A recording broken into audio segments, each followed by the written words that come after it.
बिस्मिल्लाहिर्रहमानिर्रहीम। अस्सलाम वालेकुम डियर स्टूडेंट्स। आज हम एक्सरसाइज नंबर 4.4 स्टार्ट करेंगे। Question number 1 is give quick answers to these questions without doing any procedure. हमने सॉल्व नहीं करना और हमने इन क्वेश्चंस के क्विकली आंसर्स बताने हैं।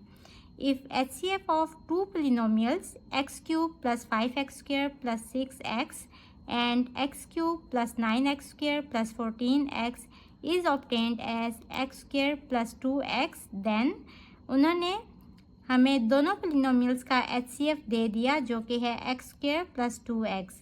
What would be the HCF of 5 into x cube plus 5x square plus 6x and x cube plus 9x square plus 14x.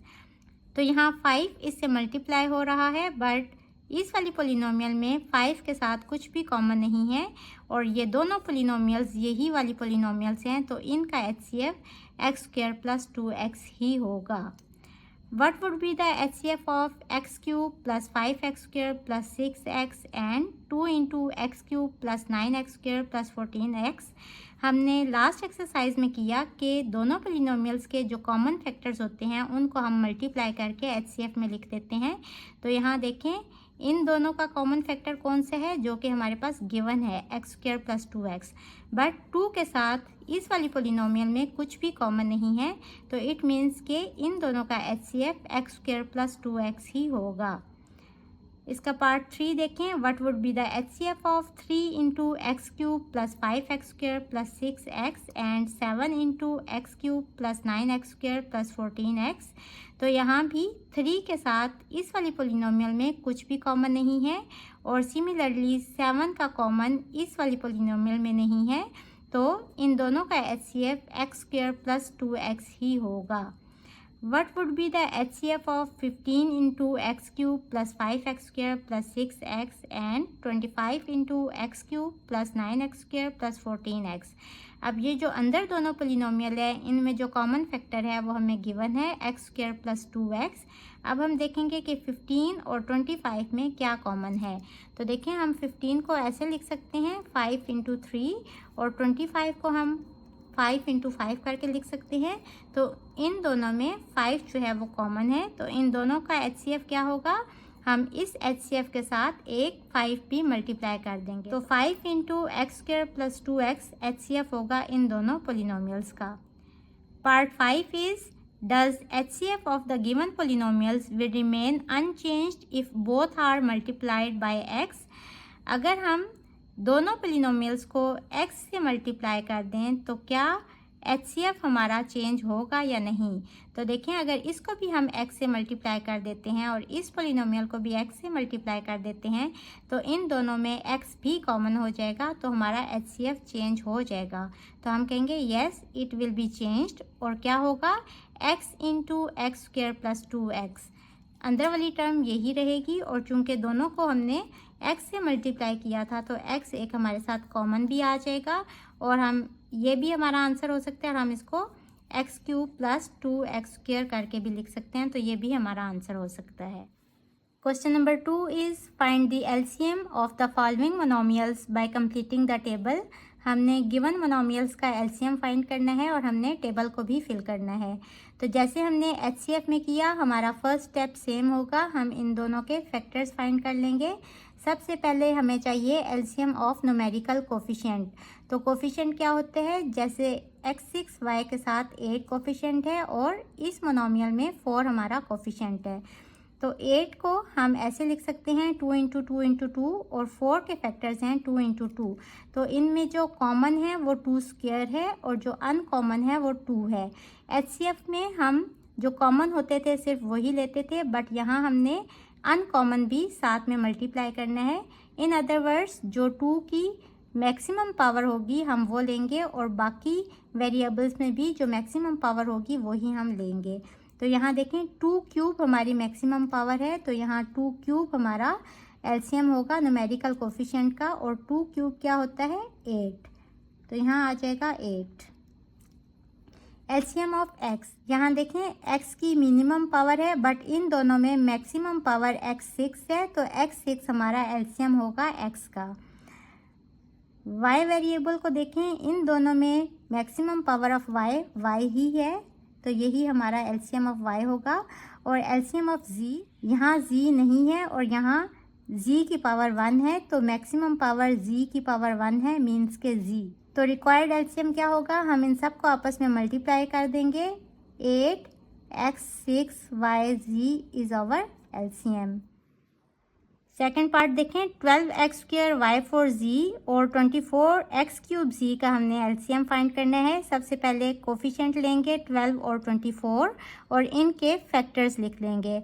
12 के फैक्टर्स हैं 2 × 2 × 3 और 24 के फैक्टर्स हैं 2 × 2 × 2 × 3।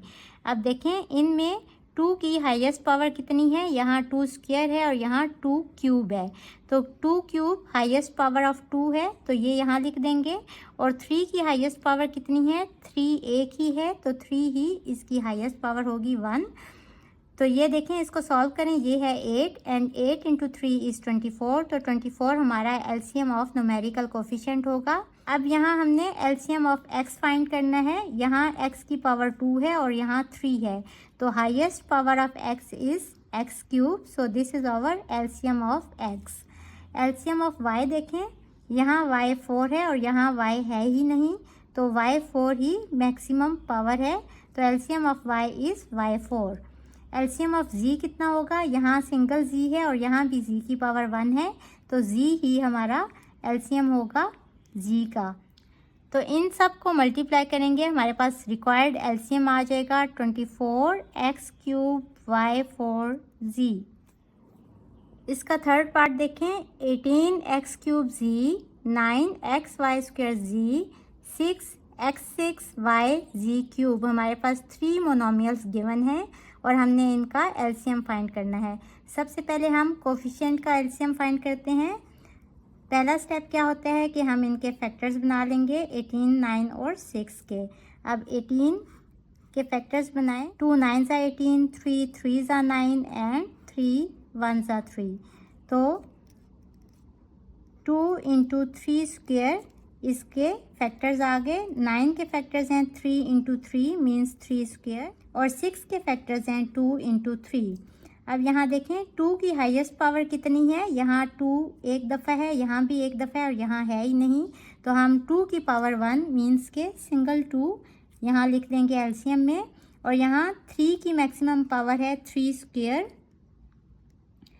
3 square is 9 and 9 2s are 18, so 18 is our LCM of numerical coefficient. LCM of x देखें, यहाँ x³ है, यहाँ x की पावर 1 है और यहाँ x की पावर 6 है, तो maximum power of x is x6।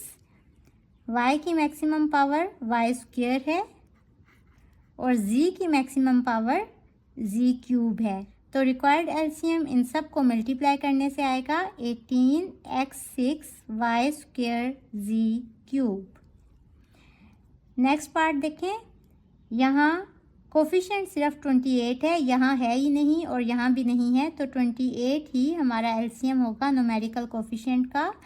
और x की हाईएस्ट पावर यहाँ x है, यहाँ x5 है और यहाँ x³ है, तो मैक्सिमम पावर x5 है।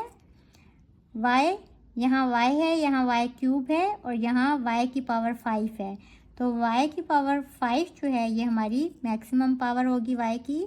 और z³ है, यहाँ सिंगल z है और यहाँ भी z की पावर 1 है, तो z³ maximum power of z है। रिक्वायर्ड एलसीएम क्या होगा, 28x5 y5 z³। So this is our answer. इसका लास्ट पार्ट देखें, यहाँ हमारे पास 3 मोनोमियल्स गिवन हैं और यहाँ कोफिशिएंट 1 है, यहाँ भी 1 है और यहाँ 28 है, तो तीनों में अनकॉमन 28 है। हम अनकॉमन भी एलसीएम में लिखते हैं, तो एलसीएम ऑफ न्यूमेरिकल कोफिशिएंट होगा 28। एलसीएम ऑफ x देखें, यहाँ x है और कंफ्यूज करने के लिए यहाँ x लास्ट में दिया हुआ है, बट हमने इसकी पावर देखनी है और यहाँ x³ है, तो हाईएस्ट पावर x³ है। एलसीएम ऑफ y, यहाँ है y, यहाँ y³ और यहाँ y5, तो हाईएस्ट पावर है y की पावर 5। और एलसीएम ऑफ z, यहाँ z³ है, यहाँ z पावर 5 है और यहाँ सिंगल z है, तो z की पावर 5 हमारी हाईएस्ट पावर है। रिक्वायर्ड एलसीएम होगा 28, x cube, y 5, z 5. So this is our answer. Hopefully बच्चों आपको आज के लेक्चर की समझ आ गई होगी। इसके साथ ही मुझे दें इजाज़त। अल्लाह हाफिज़।